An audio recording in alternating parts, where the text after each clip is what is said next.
महाभारत युद्ध के 10 रहस्यमय व्यक्ति। महाभारत में कई घटना, संबंध और ज्ञान विज्ञान के रहस्य छिपे हुए हैं। महाभारत का हर पात्र जीवंत है, चाहे वो कौरव, पांडव, कर्ण और कृष्ण हो या धृष्टद्युम्न, शल्य, शिखंडी और कृपाचार्य हो। महाभारत सिर्फ योद्धाओं की गाथाओं तक सीमित नहीं है। महाभारत से जुड़े शाप, वचन और आशीर्वाद में भी रहस्य छिपे हैं, क्योंकि महाभारत का हर व्यक्ति रहस्यमय था। महाभारत एक ऐसा ग्रंथ है जिसमें भारतीय ही नहीं, विश्व इतिहास का रहस्य छुपा हुआ है। महाभारत संबंधी अब तक जितनी भी खुदाई हुई है या उस काल के तथ्य मिले हैं, वे सभी मानव इतिहास के रहस्यों से पर्दा उठाते हैं। भारतीय ही नहीं, इसमें मनुष्यों के इतिहास का अभी भी वो कालखंड छुपा हुआ है जिसके जानने से ज्ञान, विज्ञान, खगोल, धर्म आदि के मामले में मनुष्यों की जानकारी में आश्चर्यजनक रूप से इजाफा हो सकता है। किसी भी देश के इतिहास को धर्म के चश्मे से नहीं देखा जा सकता है। आओ हम जानते हैं महाभारत काल के ऐसे 10 व्यक्तियों के बारे में जिनमें अद्भुत क्षमता थी। वे आम मनुष्यों की तरह मनुष्य नहीं थे, वे कुछ और ही तरह की क्षमता से संपन्न थे। पहला रहस्यमय व्यक्ति, सहदेव। 5 पांडवों से 2 नकुल और सहदेव दोनों ही माद्री अश्विन कुमार के पुत्र थे। सहदेव भविष्य में होने वाली हर घटना को पहले से ही जान लेते थे। वे जानते थे कि महाभारत होने वाली है और कौन किसको मारेगा और कौन विजयी होगा। लेकिन भगवान कृष्ण ने उसे शाप दिया था कि अगर वो इस बारे में लोगों को बताएगा तो उसकी मृत्यु हो जाएगी। कैसे मिली शक्ति? सहदेव के धर्मपिता पांडु बहुत ही ज्ञानी थे। उनकी अंतिम इच्छा थी कि उनके 5 बेटे उनके मृत शरीर को खाएं ताकि उन्होंने जो ज्ञान अर्जित किया है वो उनके पुत्रों में चला जाए। सिर्फ सहदेव ने ही हिम्मत दिखाकर पिता की इच्छा का पालन किया। उन्होंने पिता के मस्तिष्क के 3 हिस्से खाए।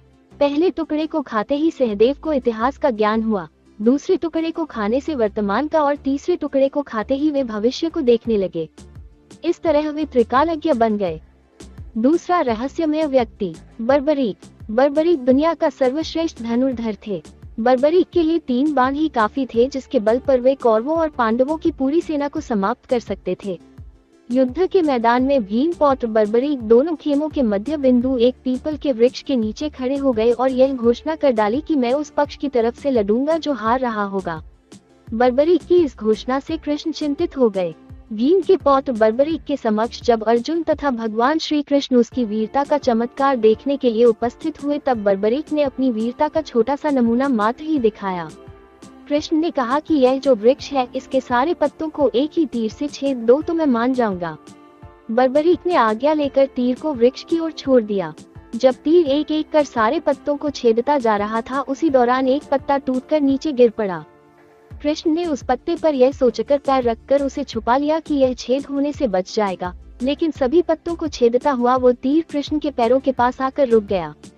तब बर्बरीक ने कहा कि प्रभु आपके पैर के नीचे एक पत्ता दबा है, कृपया पैर हटा लीजिए, क्योंकि मैंने तीर को सिर्फ पत्तों को छेदने की आज्ञा दे रखी है, आपके पैर को छेदने की नहीं। उसके इस चमत्कार को देखकर कृष्ण चिंतित हो गए।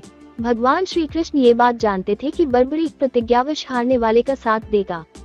यदि कौरव हारते हुए नजर आए तो फिर पांडवों के लिए संकट खड़ा हो जाएगा और यदि जब पांडव बर्बरीक के सामने हारते नजर आए तो फिर वो पांडवों का साथ देगा।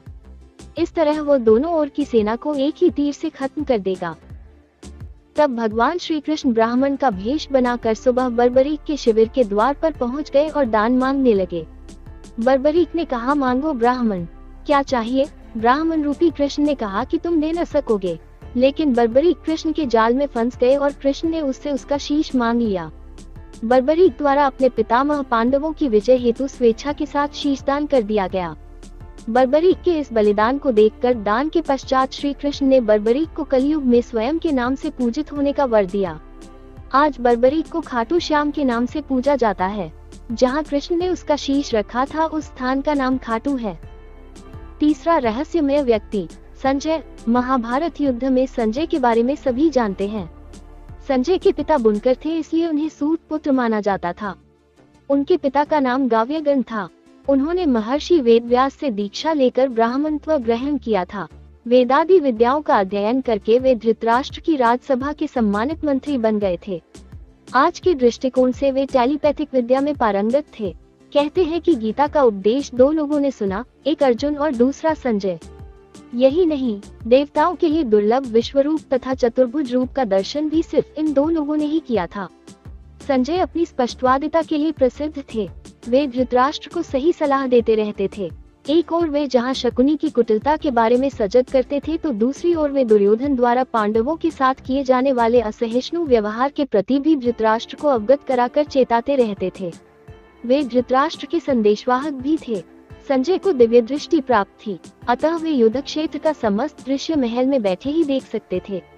नेत्रहीन धृतराष्ट्र ने महाभारत युद्ध का प्रत्येक अंश उनकी वाणी से सुना। धृतराष्ट्र को युद्ध का सजीव वर्णन सुनाने के लिए ही व्यास मुनि ने संजय को दिव्य दृष्टि प्रदान की थी। महाभारत युद्ध के पश्चात अनेक वर्षों तक संजय युधिष्ठिर के राज्य में रहे।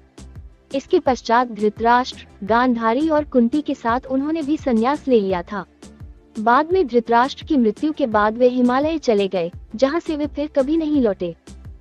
चौथा रहस्यमय व्यक्ति, अश्वत्थामा। गुरु द्रोणाचार्य के पुत्र अश्वत्थामा हर विद्या में पारंगत थे। वे चाहते तो पहले दिन ही युद्ध का अंत कर सकते थे, लेकिन कृष्ण ने ऐसा कभी होने नहीं दिया। कृष्ण ये जानते थे कि पिता पुत्र की जोड़ी मिलकर ही युद्ध को समाप्त कर सकती है। विज्ञान यह नहीं मानता कि कोई व्यक्ति हजारों वर्षों तक जीवित रह सकता है।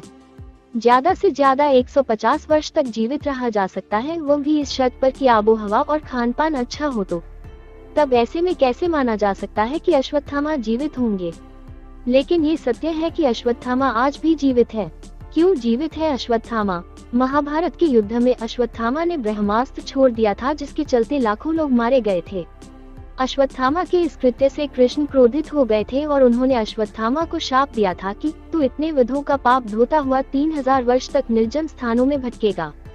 तेरे शरीर से सदैव रक्त की दुर्गंध निःसृत होती रहेगी। तू अनेक रोगों से पीड़ित रहेगा। व्यास ने श्री कृष्ण के वचनों का अनुमोदन किया। कहते हैं कि अश्वत्थामा इस शाप के बाद रेगिस्तानी इलाके में चला गया था और वहां रहने लगा था। कुछ लोग मानते हैं कि वो अरब चला गया था। उत्तर प्रदेश में प्रचलित मान्यता अनुसार अरब जाकर में उसने कृष्ण और पांडवों के धर्म को नष्ट करने की प्रतिज्ञा ली थी। पांचवा व्यक्ति, कवच कुंडलधारी कर्ण। कर्ण से यदि कवच कुंडल नहीं हथियाए होते, यदि कर्ण इंद्र द्वारा दिए गए अपने अमोघ अस्त्र का प्रयोग घटोत्कच पर न करते हुए अर्जुन पर करता, तो आज भारत का इतिहास और धर्म कुछ और होता। भगवान कृष्ण ये भली भांति जानते थे कि जब तक कर्ण के पास उसका कवच और कुंडल है, तब तक उसे कोई नहीं मार सकता।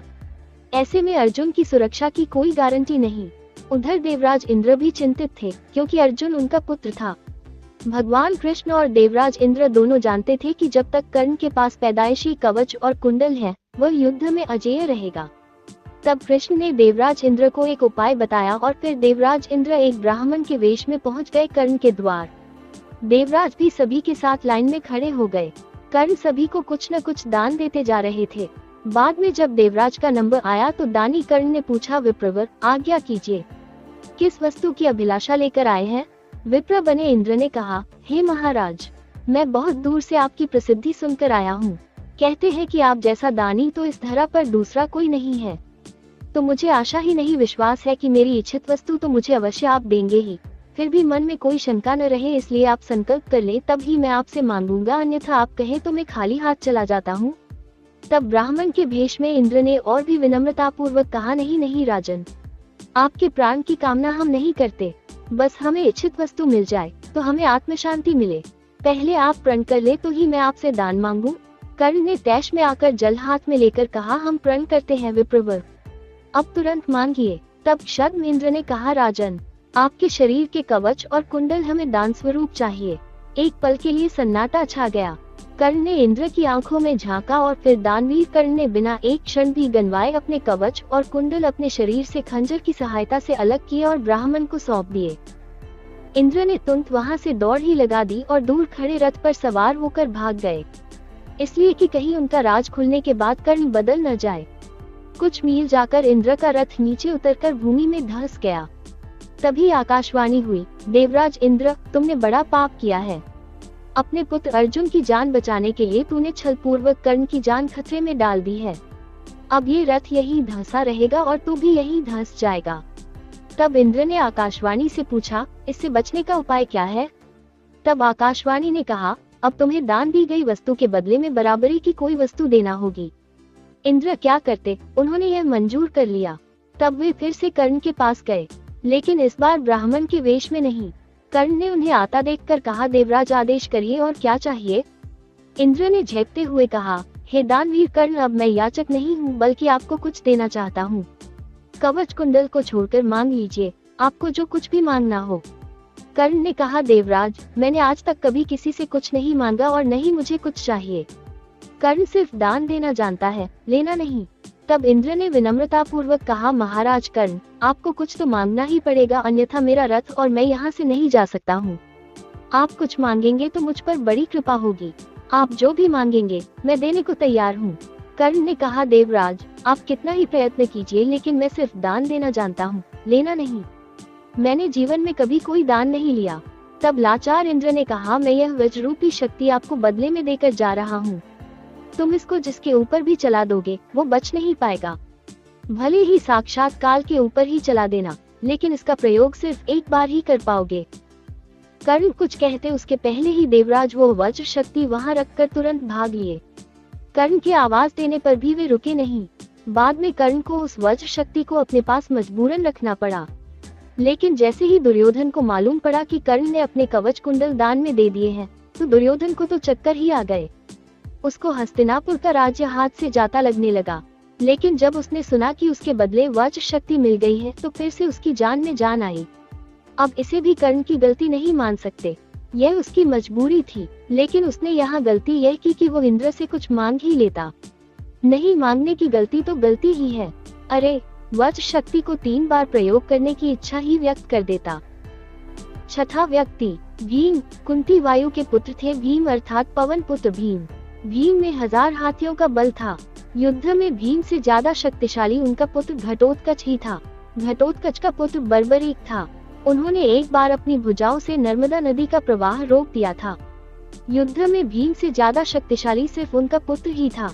लेकिन भीम में ये 1000 हाथियों वाला बल कहां से और कैसे आया?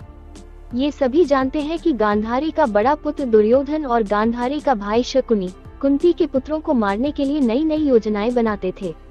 इसी योजना के तहत एक बार दुष्ट दुर्योधन ने धोखे से भीम को विष पिलाकर उसे गंगा नदी में फेंक दिया। मूर्छित अवस्था में भीम बहते हुए नागों के लोक पहुंच गए। वहां विषैले नागों ने उन्हें खूब दंसा, जिससे भीम के शरीर का जहर कम होने लगा, यानी जहर से जहर की काट होने लगी। जब भीम की मूर्छा टूटी, तब उन्होंने नागों को मारना शुरू कर दिया।